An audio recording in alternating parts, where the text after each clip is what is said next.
Buenas tardes a todos los presentes. En la ciudad de Bogotá, los 21 días del mes de septiembre del año 2016, el coordinador del Grupo de Competencia Leal y Propiedad Industrial, José Fernando Sandoval, da continuación a la audiencia del artículo 432 en el expediente 2014-21-1419 de Mecánicos Asociados SAS contra IMASA Ingeniería y Proyectos S.A. Sucursal Colombia. Antes de empezar, le doy la palabra a los apoderados presentes para que por favor se identifiquen, comenzando por la parte demandante. Eduardo Cristancho, identificado en el expediente, apodado la parte demandante. Buenas tardes, Jesús Méndez, apoderado de IMASA Ingeniería y Proyectos S.A., Sucursal Colombia.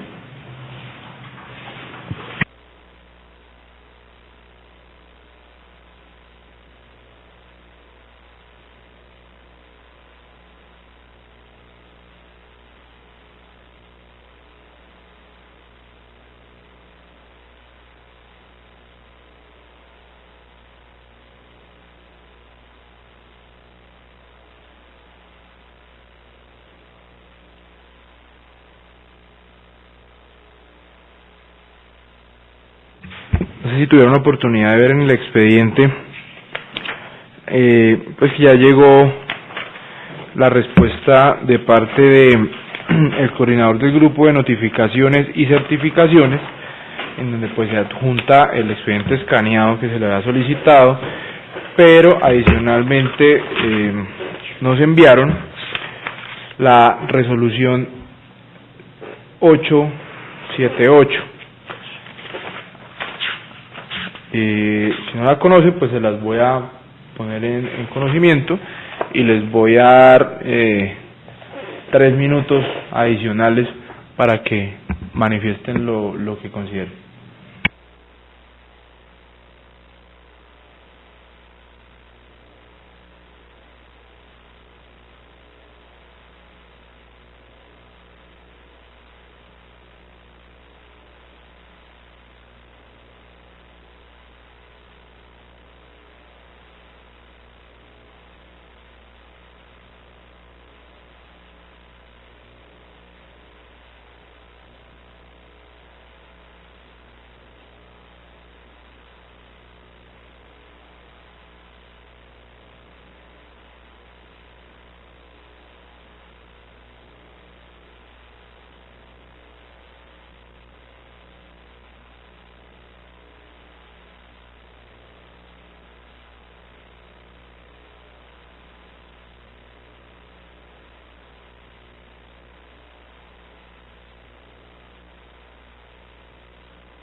Sí, gracias.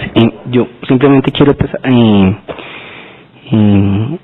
dejar la constancia de que la situación jurídica que resolvió la Dirección de Signos Distintivos en la resolución 878 está supeditada a la resolución por parte de la delegatura del recurso de apelación que se presentó contra esta decisión. Entonces, esta situación jurídica aún se encuentra indefinida y eso se debe tener en cuenta al momento en que ustedes profieran el fallo. Doctor. Al respecto, señor juez, solicito tenga en consideración lo siguiente. Primero, efectivamente la resolución 878, como bien lo menciona el abogado de Mecánicos Asociados S.A., es un acto administrativo que concedió el registro para la marca mixta y masa a mi cliente. Hay que tener en consideración que la Superintendencia de Industria y Comercio, particularmente la Superintendencia Delegada para la Propiedad Industrial, es la oficina nacional competente para determinar si dos signos son o no semejantes, capaces de producir confusión en el público consumidor. En el acto administrativo del cual nos estamos refiriendo, la Superintendencia de Industria y Comercio manifiesta que entre los signos no hay similitudes que puedan generar una eventual confusión en error al público consumidor, a tal punto que ni siquiera entra a considerar la relación de los servicios que presta una y otra empresa que son partes en este proceso. Así, finalmente, le ruego tener en cuenta, señor juez, que en el expediente no hay prueba de confusión alguna para entrar a siquiera llegar a pensar que hubo una infracción a derechos de propiedad industrial. Más aún, cuando, repito, mi cliente obtuvo el derecho a su marca ante la autoridad colombiana y, como se puede observar del expediente que obra en la Superintendencia de Industria y Comercio, es una sociedad constituida, es una sucursal, de una sociedad constituida casi desde el año 1979 y con diversos registros de marca y masa en varios países, como se encuentra probado en el expediente. Mil gracias, señor juez.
Bueno, entonces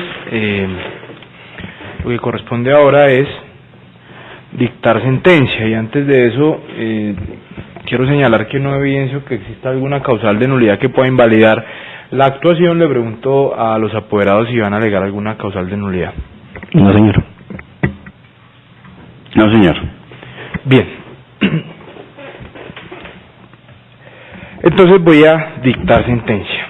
Para eso vamos a iniciar con un breve resumen de los actos de postulación.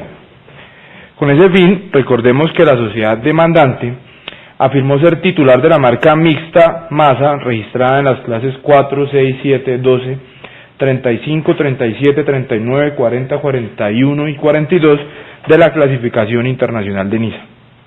Además indicó que es una empresa con más de 30 años de trayectoria en el mercado colombiano y de notorio reconocimiento nacional en el sector energético y minero. Asimismo, manifestó que la demandada es una sociedad dedicada principalmente a la contratación y construcción de toda clase de obras por cuenta propia o ajena según su objeto social, la cual concurre en el mismo nicho de mercado que la demandante y por ende existe conexidad competitiva en este caso. Además, que IMASA identifica sus productos y demás prestaciones mercantiles en el mercado con signos distintivos confundibles con los de la demandante, lo que se evidencia al capturar la presentación del portafolio de productos que aparece en las páginas web www.masateam.com y www.imasa.com, y que además utiliza brochures, papelería, tarjetas de presentación y facturas en las que se utilizan signos confundibles con los de Masa.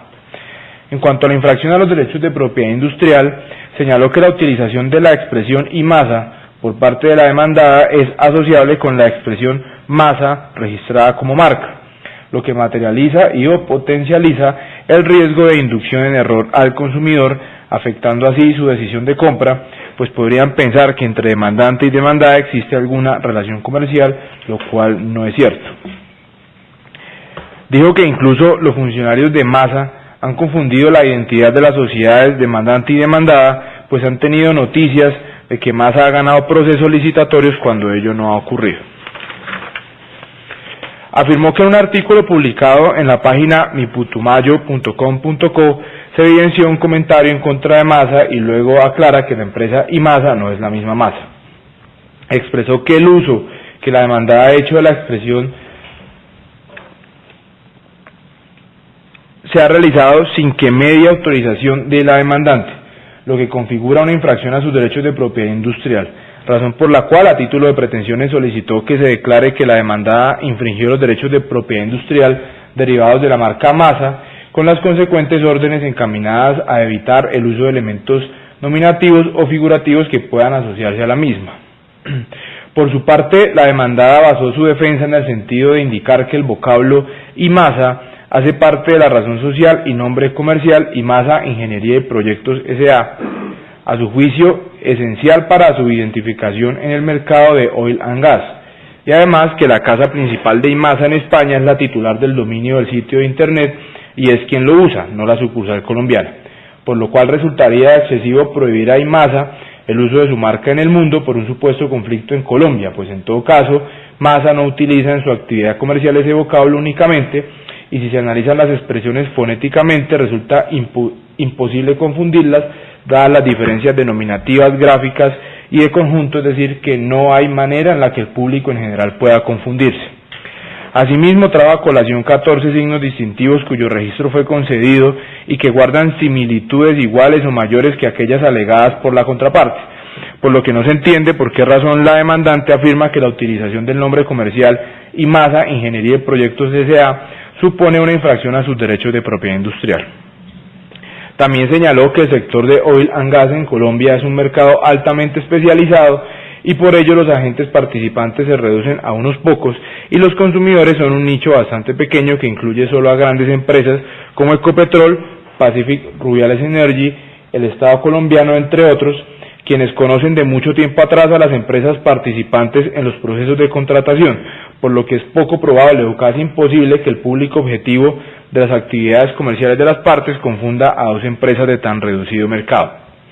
De otro lado, indicó que no consta el uso que hace Masa de sus signos distintivos a la hora de participar en procesos de selección en el gremio, en los cuales hay una cuidadosa preselección de los convocados, en donde no hay confusión alguna entre uno y otro participante, y además con posterioridad se realiza una exigente evaluación de los estados financieros, de la experiencia previa de la propuesta presentada, entre otros aspectos, que hacen imposible que se presente un riesgo de confusión.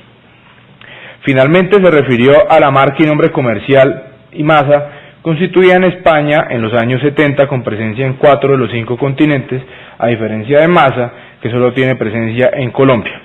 Aparte de ello, señaló que su nombre comercial goza de un prestigio y reconocimiento de acuerdo con lo certificado por la Cámara Oficial de Comercio, Industria y Servicios y Navegación de Oviedo, expedido el 16 de febrero de 2015, en el que se certificó que la marca IMASA Ingeniería y Proyectos S.A. es ampliamente reconocida y notoria, resaltando que las marcas notoriamente conocidas están habitualmente protegidas independientemente de que estén registradas en un territorio específico, y que para el caso colombiano desde el 7 de agosto de 2009 el país aceptó la enmienda del acuerdo sobre los aspectos de los derechos de propiedad intelectual relacionados con el comercio, por lo que la marca IMASA está protegida, así como el nombre comercial que se encuentra protegido de acuerdo con el artículo 8 del Acuerdo de París, siendo Colombia parte contratante de dicho convenio, el cual entró en vigencia a partir del 3 de septiembre de 1996. Dicho esto, hablemos entonces primero sobre la legitimación. En lo referente al nombre comercial, es pertinente indicar que acorde con los artículos 190 y 191 de la Decisión 486 de 2000, se entenderá por nombre comercial cualquier signo que identifique a una actividad económica, a una empresa o a un establecimiento mercantil, y también dice que el derecho exclusivo sobre un nombre comercial se adquiere por su primer uso en el comercio y termina cuando cese el uso del nombre o cesan las actividades de la empresa o el establecimiento que lo usa. El nombre comercial, así como la enseña, están concebidos en el ordenamiento jurídico como figuras importantes en el escenario del mercado, pues son activos intangibles cuyo valor principalmente proviene de la labor de posicionamiento y explotación hecha por su titular a lo largo del tiempo. Esos derechos de propiedad industrial sirven para que los consumidores de determinada actividad mercantil o establecimiento de comercio los asocien con la calidad y confiabilidad de un específico empresario. Por tal razón, la Decisión 486 de 2000, a partir del artículo 90, estableció la protección del nombre comercial como bien inmaterial que sirve para identificar una empresa o una actividad económica, el cual debe protegerse siempre y cuando se use en el comercio y que reúna las características de ser un uso personal, público, ostensible y continuo. Frente a tal punto, no hay manera de emitir pronunciamiento alguno en orden a proteger los derechos de propiedad industrial de la demandante derivados del nombre comercial, teniendo en cuenta que en el expediente no hay prueba que acredite un uso en el comercio de manera personal, pública, ostensible y continua del signo más. La parte demandante no demostró que tuviera derechos ciertos respecto de un nombre comercial, pero con ello no se está dejando sentado que no lo tenga, solo que en el caso bajo estudio eso no resultó debidamente probado. En cuanto a los derechos de la demandante derivados de su marca, en el caso bajo estudio no hay duda acerca de la titularidad que tiene sobre la marca mixta MASA, registrada en las clases 4, 6, 7, 12, 35, 37, 39, 40, 41 y 42 de la clasificación internacional de NIS, lo que fue demostrado con los certificados de registro aportados con el escrito de demanda.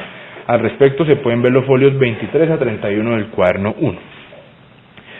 De cara al objeto del litigio tal como fue fijado y a partir de las posiciones de ambos extremos en litigio, se ocupará el despacho de establecer si los derechos de propiedad industrial de la sociedad demandante en realidad fueron transgredidos con el uso de la expresión IMASA por parte de la demandada para identificarse en el mercado, o si por el contrario hay lugar a dar mérito a la defensa planteada por la pasiva. En relación con los derechos del titular de una marca, el Tribunal de Justicia de la Comunidad Andina, en el expediente 80 IP de 2004, sostuvo lo siguiente. Eso es una cita. Los derechos de exclusión en referencia pueden subsumirse en la facultad del titular del registro marcario para impedir determinados actos en relación con el signo, o, en definitiva, para ejecutar las acciones del caso frente a terceros que utilicen en el tráfico económico y sin su consentimiento un signo idéntico o semejante, cuando dicha identidad o similitud sea susceptible de inducir al público a confusión. Sigo con la cita. Por las razones que anteceden, el artículo 155 de la Decisión 486 impide a los terceros realizar, sin el consentimiento del titular de la marca, los actos de aplicar o colocar dicho signo o un signo idéntico o semejante sobre productos para los cuales haya sido registrado, o sobre los envases, envolturas, embalajes o acondicionamientos de tales productos, literal A, así como los de fabricar, comercializar o detentar etiquetas, envases, envolturas, embalajes u otros materiales que reproduzcan o contengan la marca, literal C, y los de usar en el comercio un signo idéntico o semejante respecto de cualesquiera productos o servicios caso que tal uso pudiera causar un riesgo de confusión o de asociación, literal D. En virtud de lo precedentemente expuesto, está claramente establecido que es en el momento del registro de una marca en la oficina competente de uno de los países miembros, cuando una persona adquiere la titularidad del derecho sobre la misma, acto por el cual se le confiere el derecho exclusivo de su uso. Implica la facultad de excluir a otros en el uso de esa marca o de cualquier otra que pueda provocar confusión o afectar la exclusividad que otorga este derecho. Sigo con la cita. La prohibición prevista en el literal D del artículo 155 de la decisión 486 de la Comisión de la Comunidad Andina tiene dos elementos fundamentales.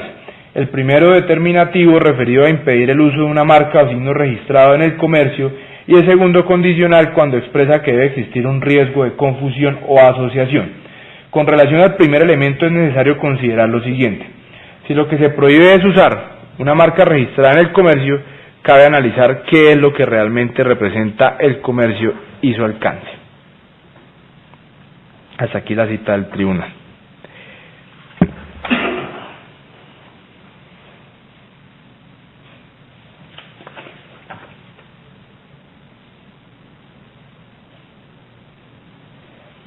Analicemos entonces la comisión de la infracción como tal. El análisis de la conducta de la demandada se efectuará sobre la base del literal D del artículo 155 de la ya señalada decisión 486 de 2000, según el cual el registro de una marca confiere a su titular el derecho de impedir a un tercero, sin su consentimiento, usar en el comercio un signo idéntico o similar a la marca respecto de cualesquiera productos o servicios, cuando tal uso pudiese causar confusión o un riesgo de asociación con el titular del registro. Tratándose del uso de un signo idéntico para productos o servicios idénticos, se presumirá que existe riesgo de confusión. Para poder cumplir este propósito, debe resaltarse que estamos frente a un cotejo entre dos signos mixtos. Por ello, de acuerdo con lo que ha establecido el Tribunal de Justicia de la Comunidad Andina, lo primero que se debe determinar es cuál es el elemento característico de los signos y después proceder al cotejo. Sobre ese tema se puede ver el proceso 17 IP de 2013. En este mismo sentido señala el tribunal que, por lo general, el elemento denominativo del signo mixto suele ser el preponderante, ya que las palabras causan gran impacto en la mente del consumidor, quien habitualmente solicita el producto o servicio a través de la palabra o denominación contenida en el conjunto marcario. Sin embargo, de conformidad con las particularidades de cada caso, puede suceder que el elemento predominante sea el elemento gráfico, que por su tamaño, color, diseño y otras características pueda causar mayor impacto en el consumidor. En el presente caso, el elemento característico del signo denunciado como infractor, según los documentos remitidos por Ecopetrol que aparecen en los cuadernos 4 a 7, es sin duda el denominativo, por cuanto su parte figurativa es abstracta, lo que no genera ningún impacto que supere a aquel generado por su elemento denominativo y por ello termina siendo el de mayor recordación, como lo impone la regla general en este tipo de situaciones. Por su parte, el signo masa del demandante, si bien presenta un elemento gráfico que ocupa un espacio amplio dentro del mismo, su elemento característico es el denominativo. Aún más si se tiene en cuenta que en este caso particular, por tratarse de productos y servicios especializados en la industria, especialmente petroquímica, es evidente que los destinatarios de la marca registrada son consumidores especializados y no desprevenidos. Esto es, son aquellos que acuden por servicios que por su naturaleza están dirigidos principalmente a empresas más que a personas naturales. En todo caso, aun cuando quien lo solicita sea una persona natural, tampoco el criterio de selección podría ser tan desprevenido como cuando se adquiere un producto en una góndola, pues insiste, se trata de servicios con una naturaleza especializada que implica la existencia de unos consumidores cuyo nivel de atención en el mercado es superior y que por tanto no se guían simplemente por la parte figurativa de los signos que identifican a sus proveedores de servicios, sino que lo hacen a través del nombre con el que solicitan el servicio, esto es, con la parte denominativa. Es así como para resolver el conflicto puesto en conocimiento de esta autoridad, deberá realizarse el análisis en relación con las expresiones denominativas. Masa Mecánicos Asociados S.A., tal como aparece registrada la marca del accionante, y Masa Ingenierías y Proyectos S.A., tal como aparece en los documentos allegados por Ecopetrol. Esto se puede ver en los folios, en los cuadernos 4 a 7 del expediente. De acuerdo con los lineamientos que ha establecido el Tribunal de Justicia, existen unos criterios a seguir para hacer un adecuado cotejo de signos denominativos compuestos, como los que ahora nos encontramos estudiando. En el proceso 178 IP 2015 explicó esa autoridad que debe realizarse un análisis integral de los signos para determinar la relevancia de sus componentes en el conjunto y su incidencia en su distintividad, para lo cual se utilizan los siguientes parámetros. Primero, la ubicación de las palabras en el signo denominativo compuesto. La primera palabra genera más poder de recordación en el público consumidor. Segundo, impacto en la mente del consumidor de conformidad con la extensión de la palabra. Las palabras más cortas, por lo general, tienen mayor impacto en la mente del consumidor. Tercero, impacto en la mente del consumidor de conformidad con la sonoridad de la palabra. Entre más fuerte sea la sonoridad de la palabra, podría tener mayor impacto en la mente del consumidor. Cuarto, analizar si la palabra es evocativa y su fuerte proximidad con los signos con lo que ampara el signo. Entre mayor sea la proximidad del signo evocativo con los productos que ampara, tendrá un mayor grado de debilidad. En este caso, la palabra débil no tendría relevancia en el conjunto marcario. Quinto, analizar si la palabra es genérica, descriptiva o de uso común. Las palabras genéricas, descriptivas o de uso común se deben excluir del cotejo marcario. Sexto, analizar el grado de distintividad de la palabra teniendo en cuenta otros signos ya registrados. Si la palabra que compone un signo es una marca notoriamente conocida, tendrá mayor relevancia. Si la palabra que compone un signo es el elemento estable en una marca derivada o es el elemento que conforma una familia de marcas, tendrá mayor relevancia. Se debe analizar cualquier otra situación que le otorgue mayor distintividad para de esta manera determinar la relevancia en el conjunto marcario. Sobre la base de estas consideraciones jurisprudenciales y como resultado del cotejo, encontramos que la primera palabra en el caso de la demandante es masa y en el de la demandada es imasa. Estas palabras, además de ser cortas, son caprichosas en relación con los productos y servicios que pretenden identificar. Por tanto, tienen un importante nivel de recordación y en ese mismo orden de ideas un papel protagónico en el signo. Ahora bien, la única diferencia que se advierte en estas palabras es la letra I, que se usa al inicio de la expresión imasa, que es el signo denunciado como infractor. En lo demás no existen diferencias, lo cual en principio haría pensar que se configura una infracción a los derechos de propiedad industrial de la demandante. No obstante, eso no es así en este caso, por cuanto el cotejo debe incluir los demás elementos que componen los signos, que como se mencionó, son denominativos compuestos. Ciertamente en este asunto no puede perderse de vista que las palabras masa e imasa están acompañadas de las expresiones mecánicos asociados SA, por un lado, y en el caso de la demandada está acompañado de imasa ingeniería y proyectos SA, por lo cual resulta evidente la ausencia de un riesgo de confusión o de asociación, precisamente por la diferencia que presentan ambos signos en los demás elementos que componen la parte denominativa, ya que estos sirven de explicación para ofrecer claridad sobre el origen empresarial de cada uno de los productos o servicios que se están ofreciendo. Todo esto lleva a descartar la circunstancia en que los consumidores lleguen a adquirir los servicios de la sociedad accionada pensando que se trata de aquellos que la demandante identifica a través de su marca registrada. Además de lo anterior, la confusión también está descartada por la especificidad del mercado y los servicios ofrecidos, si se tiene en cuenta que como quedó acreditado en este proceso, la demandada ofreció en el mercado bajo la expresión IMASA, Ingeniería y Proyectos S.A., los servicios de ingeniería, suministro y o compras, construcción y o arrancada y puesta en marcha para plantas de proceso de refinación o plantas de proceso de petroquímica en Ecopetrol y su grupo empresarial, de conformidad con el documento grante a folio 34, así como con las fotografías vistas a folios 96 a 111 del cuaderno 1, junto con el paz y salvo a contratistas visto a folio 94 del cuaderno 1, que dan cuenta de que IMASA participó en el contrato MA-001662, cuyo objeto era la construcción del tanque de almacenamiento de hidrocarburos de 250 kbls con sus obras complementarias y accesorios en la refinería de Barranca Bermeja para la Vicepresidencia de Transporte de Ecopetrol S.A.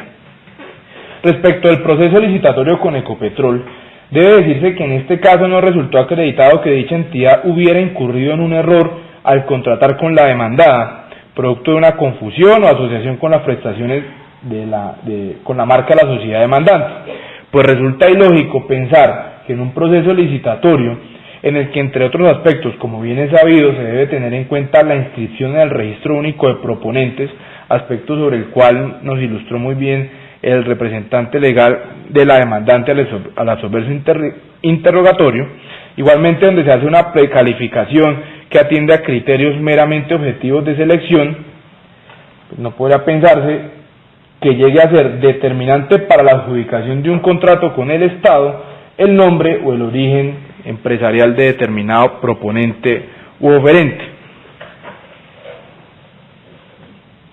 Frente a tales aspectos y concretamente respecto al proceso licitatorio con Ecopetrol, el representante legal de la sociedad demandante al absolver el interrogatorio que se practicó en la audiencia del 24 de noviembre de 2015 dijo lo siguiente: minuto 14:55.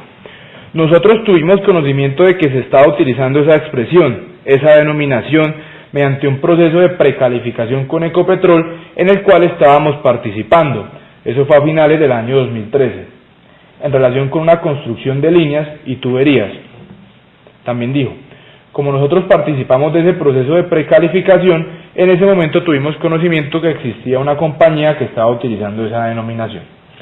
Sobre los criterios de selección señaló al minuto 19:20 lo siguiente: son requisitos normales que analizaría cualquier cliente, cualquier persona a la hora de contratar con la compañía, que cumpla con los requisitos técnicos, que cumpla con la experiencia necesaria para desarrollar el proyecto, que tenga una capacidad financiera, que sea una sociedad legalmente constituida, que tenga en regla sus temas corporativos. Sobre la infracción por parte de la demandada señaló a minuto 20:44 lo siguiente: nosotros hemos encontrado que utilizan la expresión denominativa y masa para identificarse en el mercado. Se hace utilización de publicidad, tienen temas de publicidad incluso en su página web. A minuto 21:51 el despacho le preguntó si la sociedad demandante había recibido algún tipo de reclamación, queja, requerimiento relacionado con alguna confusión por las dos expresiones masa e imasa en el mercado, a lo que respondió: como tal, nosotros no hemos recibido alguna manifestación de que se haya concretado esa confusión en el mercado. Sin embargo, el punto que nosotros tenemos, y esa es la razón por la cual estamos adelantando estas acciones ante la superintendencia, es que independientemente de que no hayamos tenido ese conocimiento de manifestación de confusión como tal, estamos 100% seguros de que el riesgo de que se manifieste, si existe y está presente ese riesgo de que se presente esa confusión en el mercado y que se perjudiquen nuestros intereses. Hasta ahí la cita sobre lo que dijo el representante legal. Del análisis del interrogatorio absuelto por el representante legal de la sociedad demandante, se desprende que jamás hubo confusión, ni siquiera un riesgo de asociación por parte de Ecopetrol al momento de la precalificación para el proceso licitatorio en el que participaron Masa e Imasa y que a la postre originó el presente litigio, con lo cual se queda sin fundamento las pretensiones de la demanda. En relación con las pruebas aportadas por la demandante respecto del uso de la expresión Imasa por parte de la demandada, se tiene igualmente la publicación realizada a manera de comentario en la página miputumayo.com.co, que se puede ver a folio 112 del cuaderno 1, en la que alguien que se hace llamar Junco dice lo siguiente: Javier Santa no es Imasa, es Masa. También dice: además el consorcio sí demora en pagar, pero paga mejor que Masa, que son unos negreros. También dice: además respetan a la gente de la región, no como Masa. De dicha publicación se extraen varias cosas. La primera, que no se sabe quién es la persona que hace los comentarios y mucho menos que se trate de alguien que haga parte del público objetivo. Y la segunda, que en ningún momento se advierte confusión con lo manifestado. Todo lo contrario, hay total claridad en cuanto a cada una de las empresas, al margen de lo que piense de cada una de ellas. Por estas razones, la prueba que se trae sobre la confusión no resulta suficiente para tales efectos. Finalmente, obran en el expediente unas impresiones de la presentación de la página web de la sociedad demandada, las cuales fueron allegadas con el escrito de demanda con el fin de acreditar el uso infractor por la pasiva. material probatorio del cual no se desprende certeza acerca del uso de los signos en esa página y que puedan ser atribuidos a la sociedad demandada. Es decir, el uso de los signos que hay en esa página no necesariamente debe decirse que la demandada los está llevando a cabo. Además, esas mismas impresiones, de esas mismas impresiones se puede ver que se trata de un dominio español, y en la parte de abajo dice que corresponden a IMASA Ingeniería y Proyectos S.A. y no a la sociedad demandada, que es IMASA Ingeniería y Proyectos S.A. sucursal Colombia. Eso, si miramos el folio 96 a 111 del cuaderno 1, lo podemos corroborar.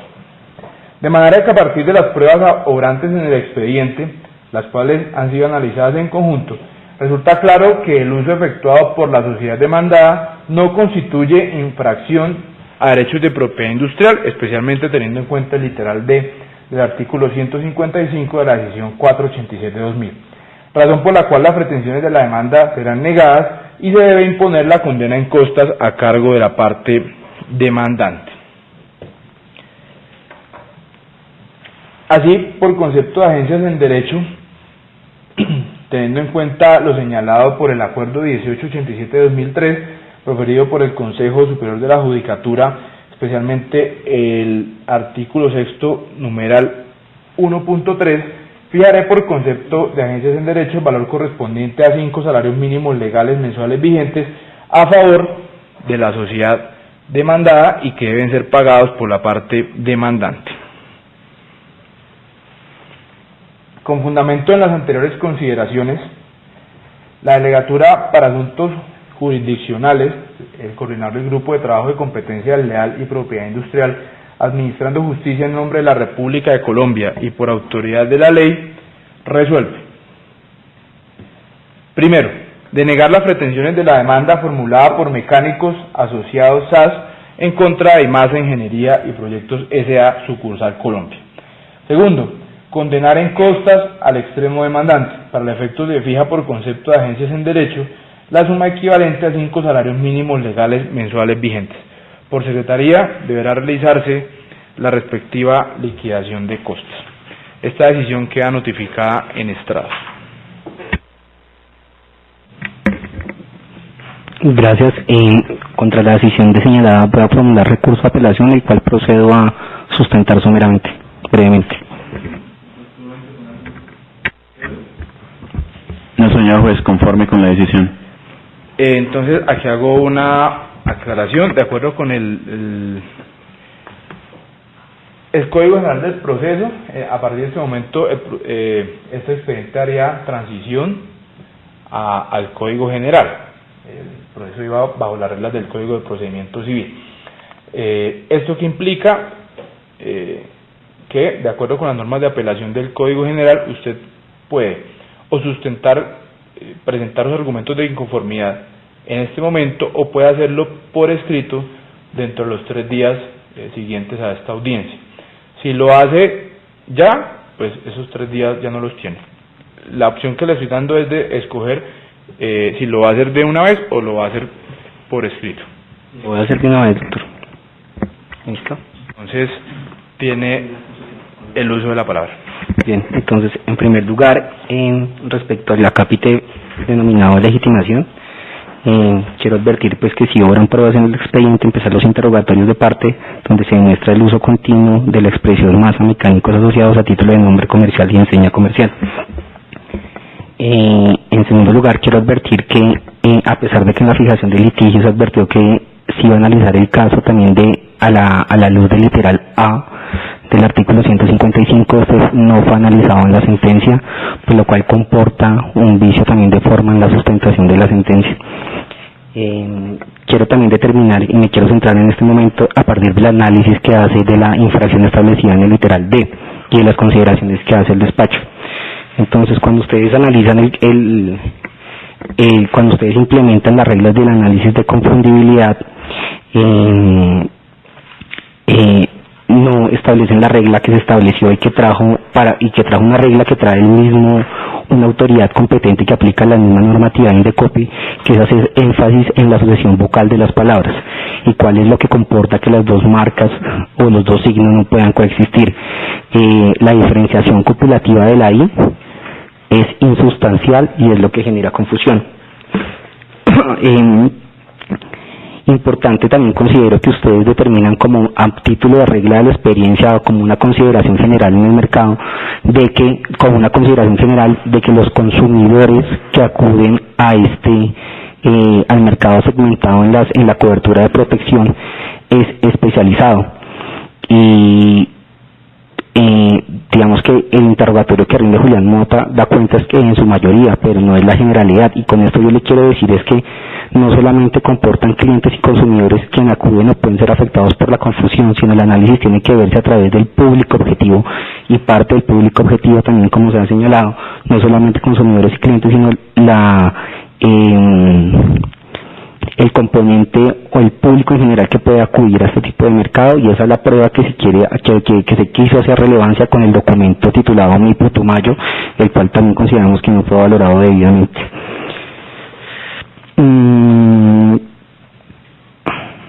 No hay, a pesar de que la sentencia sí establece un juicio de valor respecto a las pruebas aportadas, hay documentos que no fueron valorados. Entonces, en primer lugar, no fue valorado el documento que fue aducido en el interrogatorio de parte por Julián Mota. Ahí se establece una prueba de la confusión que extraña la sentencia. Segundo, respecto a ese mismo punto, quiero aducir que el interrogatorio de Julián Mota se le está dando el alcance que no se le debe dar, se está tergiversando la prueba, porque no se puede exigir que haya una prueba material de la confusión, sino del riesgo. Y los documentos aportados sí dan cuenta, si bien no de confusión directa, pero sí las modalidades indirectas y de asociación.